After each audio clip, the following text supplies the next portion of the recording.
Hello friends, welcome to ஆரோக்கிய சமையல். இன்றைக்கி நம்ம வந்து டீ போட டைமில் நல்ல சாஃப்டாகவும் நல்ல கிறிஸ்பியாகவும் இருக்கிற மாதிரி ஒரு சூப்பரான ஈவினிங் ஸ்நாக்ஸ் தான் பண்ண போகிறோம். வாங்க எப்படி செய்யலான்னு பார்த்துடலாம். ஒரு பவுல் ஒன்று எடுத்துக்கோங்க. இதில் வந்து 1.5 கப் அளவுக்கு வந்து அரிசி மாவு எடுத்திருக்கேன். இதை வந்து நம்ம இதுக்குள்ளே போட்டுக்கலாம். 1/2 கப் அளவுக்கு வந்து மைதா மாவு எடுத்திருக்கேன். இதையும் நம்ம இது கூட போட்டுக்கலாம். நீங்கள் மைதா மாவுக்கு பதிலாக கோதுமை மாவு கூட சேர்த்துக்கலாம்.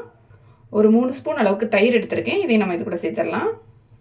தேவையான அளவு உப்பு சேர்த்துக்கலாம். ஒரு 1/4 டீஸ்பூன் அளவுக்கு பேக்கிங் சோடா போட்டுக்கலாம். இது எல்லாத்தையுமே கை வச்சு இப்போ நல்லா மிக்ஸ் பண்ணிக்கலாம். ஒரு வாட்டி நல்லா மிக்ஸ் பண்ணியாச்சு. இப்போ நம்ம கொஞ்சம் கொஞ்சமாக தண்ணி சேர்த்துட்டு போண்டாக்கு மாவு ரெடி பண்ணி எடுத்துக்கலாம். தண்ணி சேர்த்து மிக்ஸ் பண்ணிட்டேன். மிக்ஸ் பண்ணதுக்கப்புறம் பார்த்தீங்கன்னா நம்ம வந்து உளுந்த வடைக்கெலாம் மாவு இருக்கும்ல, அந்த அளவுக்கு நான் வந்து மிக்ஸ் பண்ணி எடுத்திருக்கேன். இதை வந்து ஒரு 5 நிமிஷம் நம்ம வந்து இந்த மாவை வந்து க்ளோஸ் பண்ணி வச்சிடலாம். இப்போ நம்ம வந்து ஓப்பன் பண்ணிக்கலாம். க்ளோஸ் பண்ணி வச்சு ஒரு 5 நிமிஷம் இருக்கும். ஓப்பன் பண்ண பிறகு 1 ஸ்பூன் அளவுக்கு ஜீரகம் எடுத்திருக்கேன். இதை நம்ம இது கூட சேர்த்துடலாம். ஒரு 1/4 டீஸ்பூன் அளவுக்கு முழு மிளகு எடுத்திருக்கேன். அதையும் நம்ம போட்டுக்கலாம். இதில் ஒரு 3 பச்சை மிளகாய் வந்து பொடியாக கட் பண்ணி வச்சுருக்கேன். அதையும் நம்ம இது கூட போட்டுக்கலாம். நம்ம காரத்துக்கு வேண்டி பச்சை மிளகாய் மட்டும்தான் சேர்த்துருக்கோம். ஒரு பெரிய வெங்காயம் பார்த்திங்கன்னா நல்ல பொடியாக கட் பண்ணி வச்சுருக்கேன். இதையும் நம்ம இது கூட போட்டுக்கலாம். இப்போ எல்லாத்தையும் நம்ம வந்து மிக்ஸ் பண்ணிக்கலாம். நான் இதில் பார்த்தீங்கன்னா வெங்காயம் பச்சை மிளகாய் மட்டும்தான் சேர்த்துருக்கேன். உங்களுக்கு வந்து கருவேப்பிலை, கொத்தமல்லி, இஞ்சி இதை வேணும்னா கூட சேர்த்துக்கலாம். நான் இவ்வளோ மட்டும் தான் சேர்த்துருக்கேன். இப்போ சேர்த்துட்டு நல்லா மிக்ஸ் பண்ணிக்கலாம்.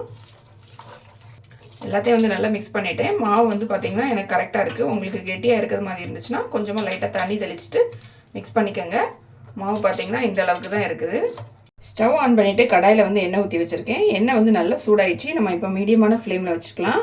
வச்சுட்டு வந்து கையில் வந்து கொஞ்சமாக தண்ணி தொட்டுட்டு நம்ம ரெடி பண்ணி வச்சுருந்த மாவு வந்து கொஞ்சம் கொஞ்சமாக எடுத்துகிட்டு போண்டா மாதிரி போட்டுக்கலாம். அதில்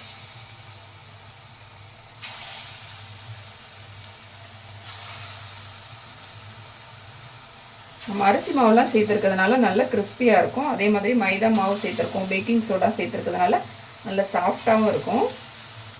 மீடியமான ஃப்ளேமில் வச்சுட்டு நம்ம வந்து நல்லா ஆயிலில் ஃப்ரை பண்ணி எடுத்துக்கலாம். அப்போ தான் வந்து உள்ளாடிலாம் வந்து நல்லா வெந்து வரும்.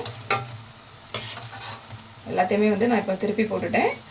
ஆயிலில் வந்து நல்லா ஃப்ரை ஆகட்டும். கலரும் வந்து லைட்டாக சேஞ்ச் ஆகணும். அதுக்கப்புறமா நம்ம வந்து ஆயிலேருந்து எடுத்துக்கலாம். இப்போ பார்த்தீங்கன்னா கலர் வந்து நல்லா சேஞ்ச் ஆகிடுச்சு. நல்ல மேல் பக்கம் வந்து நல்ல கிறிஸ்பியாகவும் நல்லா ஃப்ரை ஆகிடுச்சு. நம்ம வந்து எடுத்துடலாம். இப்போ ஆயிலிருந்து நம்மளோட நல்ல டேஸ்டியான நல்ல கிறிஸ்பியான ஸ்நாக்ஸ் வந்து ரெடி ஆகிடுச்சு. டீ போடுற டைமில் எப்படி ஒரு கிறிஸ்பியாகவும் நல்ல டேஸ்ட்டாகவும் ஒரு ஸ்நாக்ஸ் பண்ணலாம் அப்படிங்கிறத பார்த்தோம். இதை வந்து கண்டிப்பாக ட்ரை பண்ணி பாருங்கள். ரொம்ப டேஸ்ட்டாக இருக்கும். ஈவினிங் டைமில் நல்லா சுட சுட செஞ்சு இது கூட தேங்காய் சட்னி வச்சு சாப்பிட்டு பாருங்கள். டேஸ்ட் வந்து அவ்வளோ சூப்பராக இருக்கும். கண்டிப்பாக ட்ரை பண்ணி பாருங்கள். இந்த வீடியோ பிடிச்சிருந்தா லைக் பண்ணுங்கள், ஷேர் பண்ணுங்கள். மறக்காமல் என்னோட சேனலை சப்ஸ்கிரைப் பண்ணுங்கள்.